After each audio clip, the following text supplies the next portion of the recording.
이삭은 아브라함이 100세, 사라가 90세에 태어난 늦둥이입니다.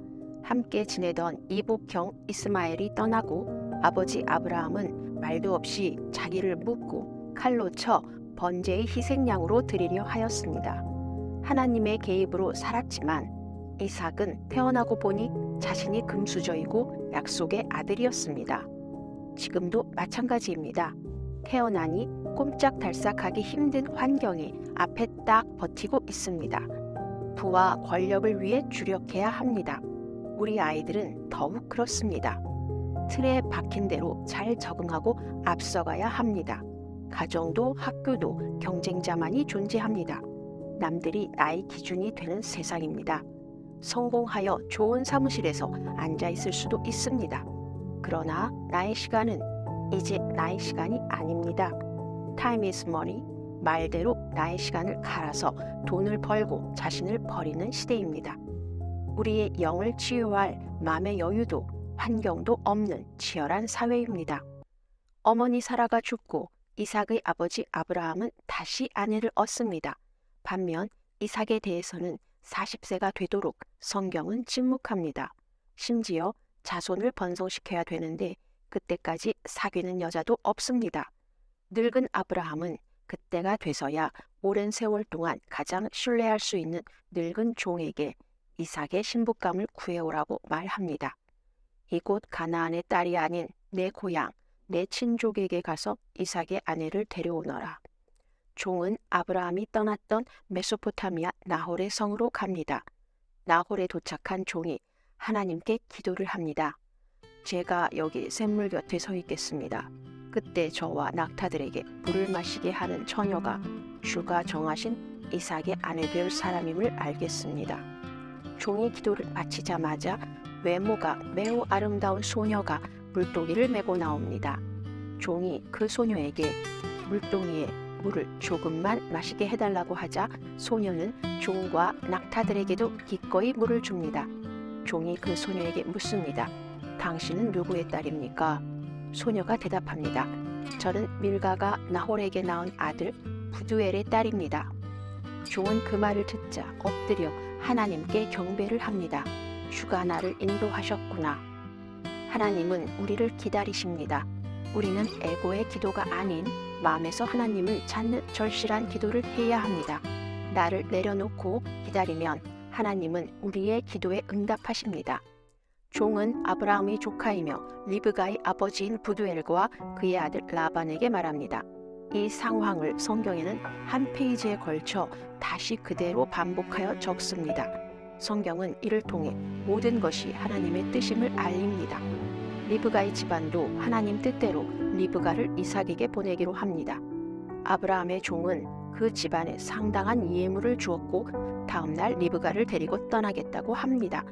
그러자 리브가 집안은 적어도 열흘의 말미를 달라고 하나 종은 당장 가겠다고 합니다. 소녀 리브가에게 묻습니다. 네가 이 사람과 함께 지금 가겠느냐? 리브가가 대답합니다. 네, 가겠습니다. 화려한 하란과 달리 가나안은 황무지에 초목만 있는 곳입니다. 이제 결혼을 하면 부모를 보기도 어려운데 리브가는 어린 소녀이지만 당찬 여인입니다. 이삭이 저녁 무렵에 들에 나가서 묵상하다가 눈을 들어 낙타들이 오는 것을 봅니다. 리브가도 눈을 들어 이삭을 바라보고 종에게 묻기를 저 사람은 누구입니까? 하니 그 사람은 제 주인입니다. 라고 종이 말합니다. 이삭은 리브가를 사랑하였으며 그의 어머니 사라의 죽음 후 큰 위안을 얻게 됩니다. 이삭과 리브가가 서로 사랑을 하였으나 19년 동안 둘 사이에는 아이가 없었습니다. 이삭은 비로소 사랑하는 아내를 위하여 하나님께 절실히 기도를 드립니다. 이삭의 기도를 기다리신 하나님이 응답하십니다. 리브가는 임신을 하였는데 쌍둥이입니다. 리브가가 아이들이 뱃속에서 서로 싸움으로 이렇다면 내가 어떻게 해야 할까 하면서 리브가는 하나님께 묻습니다. 하나님이 응답하십니다. 두 민족이 네 뱃속에 있으니 두 백성이 네 몸에서부터 나누어질 것이며 한 백성이 다른 백성보다 강하겠고 큰 자가 작은 자를 섬길 것이다. 리브가가 출산을 할 때도 예사롭지 않습니다. 먼저 나온 붉은 털의 아이와 첫 애의 발꿈치를 잡고 나온 아이가 있었습니다. 첫째는 에서, 둘째는 야곱입니다. 이후 아이들이 자라서 에서는 사냥할 줄 아는 들사람, 야곱은 장막에서 지내는 조용한 사람이 되었습니다. 장자인 에서는 자신감이 넘쳤으며 아버지 이삭도 에서가 가져온 사냥감 요리를 좋아했습니다. 야곱은 어머니와 함께 장막에서 지냈습니다. 어느 날 야곱이 죽을 끓이고 있을 때 에서가 사냥을 하고 들어옵니다. 내가 피곤하니 그 붉은 것을 조금 먹게 하여라. 야곱이 말합니다. 오늘 형의 장자권을 내게 파시오. 그럼 빵과 팥죽을 주겠소. 에서는 맹세까지 하고 그의 장자권을 야곱에게 팔았습니다. 성경에는 다음과 같이 말합니다. 에서는 이처럼 장자권을 가볍게 여겼다. 장자권은 무엇일까요? 말대로 장자로서의 권리입니다. 집안을 대표하고 유산도 다른 형제보다 많이 받겠지요. 이삭 집안에서 장자권은 특별히 하나님과 아브라함 약속이 더해져 더욱 중요합니다. 그러나 에서는 금수저 장자로 태어나서 장자권을 대수롭지 않게 생각합니다. 에서가 나쁜 것은 아닙니다. 다만 죽 한 그릇에 장자권을 넘길 정도로 세상 물정을 모르는 한심한 부잣집 아들일 뿐입니다. 우리도 하나님과의 관계를, 믿음을 눈앞에 보이는 물욕의 에서와 같이 쉽게 버리지 않나요? 하나님은 끊임없이 우리를 살피시고 복을 주지만 우리가 저버릴 때 감당할 수 없는 분이시기도 합니다. 현명한 리브가는 임신하였을 때 하나님의 응답을 듣고 그 의미를 잘 알고 있습니다. 야곱을 통해 하나님과 약속된 고귀한 혈통을 이어가야겠다는 생각을 합니다. 그런 가운데 결정적인 사건은 에서가 가나안의 여자들을 아내로 삼은 것입니다. 그래도 나이가 많이 들어 눈이 어두워진 아버지 이삭은 에서에게 축복을 주려고 합니다. 이삭은 아들 에서에게 말합니다. 사냥하여 내가 좋아하는 별미를 만들어 내게로 가져와 내가 먹게 하고 내가 죽기 전에 너를 축복하게 하여라. 에서가 사냥하러 들판에 나아갑니다. 이 말을 들은 리브가는 아들 야곱에게 말합니다. 너는 가축대가 있는 데로 가서 거기서 좋은 새끼 염소 2마리를 내게로 가져오너라. 내가 그것들을 네 아버지께 갖다 드리면 그가 잡수시고 돌아가시기 전에 너를 축복하실 것이다.